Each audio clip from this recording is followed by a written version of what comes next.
so excited to share with you today about what's been happening. So if you've been in this community with me for a while, you know that I was desiring to do a TEDx talk called Dead Wrong About Death. And for a variety of reasons, I dropped that idea. And then I began noodling around with this idea that I couldn't separate old age from death because it seems like it's tied in our attitudes. If someone is resisting death and they can't replace the fish and say the fish died, and instead they get a new fish so that the child won't have to deal with death, probably they're not so ready to deal with death themselves. And unlikely that they are comfortable with old age. And I've done some research and found a doctor named Guy Miko, who's a professor at the University of Berkeley. And he asked medical students in their 20s, and he does this year after year and gets absolutely the same results. He began asking them about old age. And here are some of the words they wrote when they wrote for 1 minute. Wrinkled, bent over, slow, bald, weak, feeble, fragile, frail, sick, stale, smoke smelling. Then he asked them to write about elders. And they wrote wise, respect, leader, powerful, monied, knowledgeable, perceptive, enduring time, presence. Those last few words are the words that when I asked a 40-year-old friend who is the most positive person I know, she's a 7 on the Enneagram, and I asked her both how she would free associate to old as well as to elder. And some of those words of enduring time, perceptive, presence, deep respect, honor were what she said about elder. But here's what she said about old. Crap, don't want to be there, too late, don't want to. And I think she even said shit, because it's guttural how we feel about old. And I almost felt defeated recently because I came across a CBS interview with a doctor, let me get his name, Peter Attia, and people are paying him upwards of $100,000 for longevity protocols, and I'm not saying one wrong, bad thing about him. I'm sure these are worthwhile in the sense that they feel good and people feel positive and they're excited about living long. But the test of whether it helps or not is not clear yet.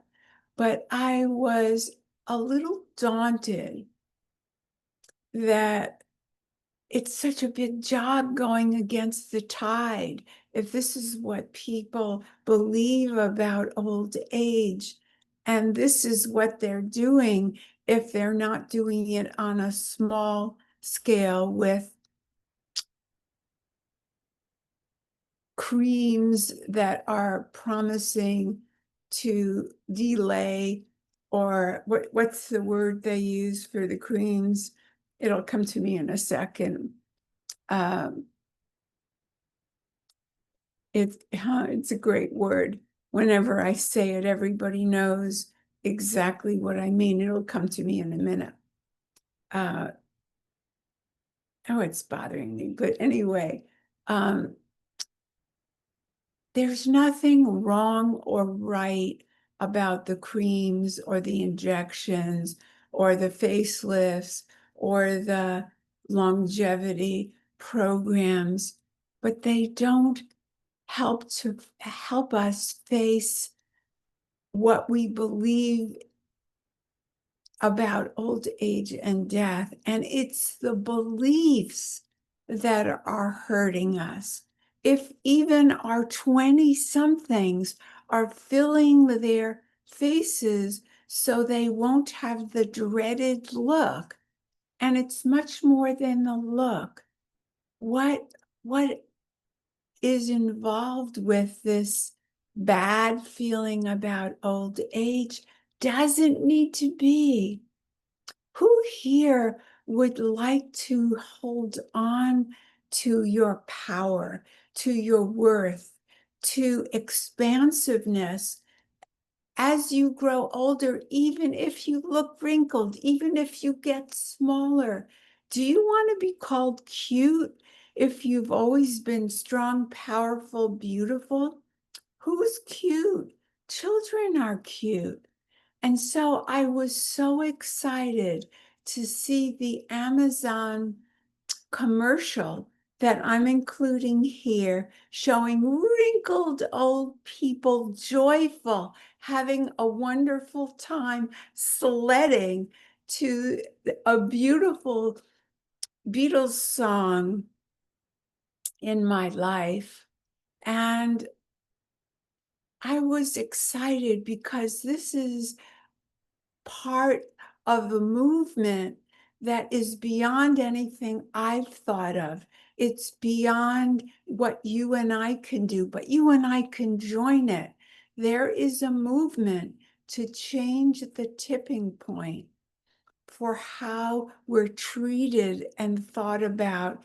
And this is what, don't we want this for our daughters? Even if you don't have a biological daughter, don't you want the next generation not to dread the skin that falls or the wrinkles that happen?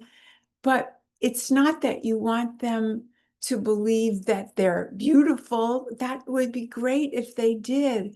But it's not about good and bad. It's about what is. But what is doesn't need to be bad. So we have to stop making youth good and old age bad. And it starts with us. And it's very simple. The next time you put yourself down because of falling skin or a new wrinkle, or someone treated you as though you were not powerful or human or strong or a woman or beautiful in your own right, what are you going to do? Are you going to be small and shrink? You don't have to fight back to them. I'm not asking you to correct anyone. I am asking you to ask yourself, whose thought is that? Is that society's mistaken belief that's gone on for centuries, even in the medical field? Because the medical field are doctors and they're people first and foremost, having the same beliefs that we've been taught. So watch this video, if you will, and look for the joy.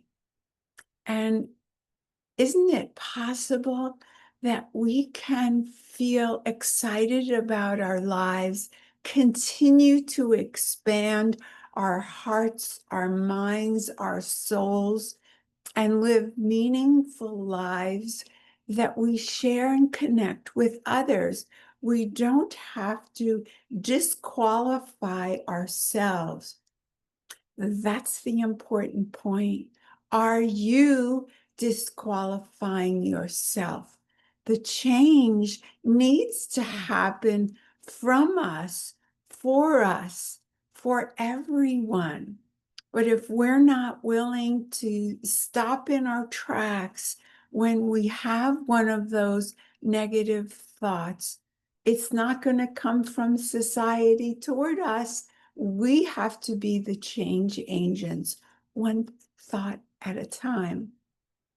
So if you find this video at all helpful or stimulating or inspirational, please share it with someone you think would join you or could join us or would be opened to a new way of thinking of thinking about aging. The time has come. I thank you. And everyone can find it on YouTube. So just share the link if you would. And you'll be doing your part of the movement. Bye for now.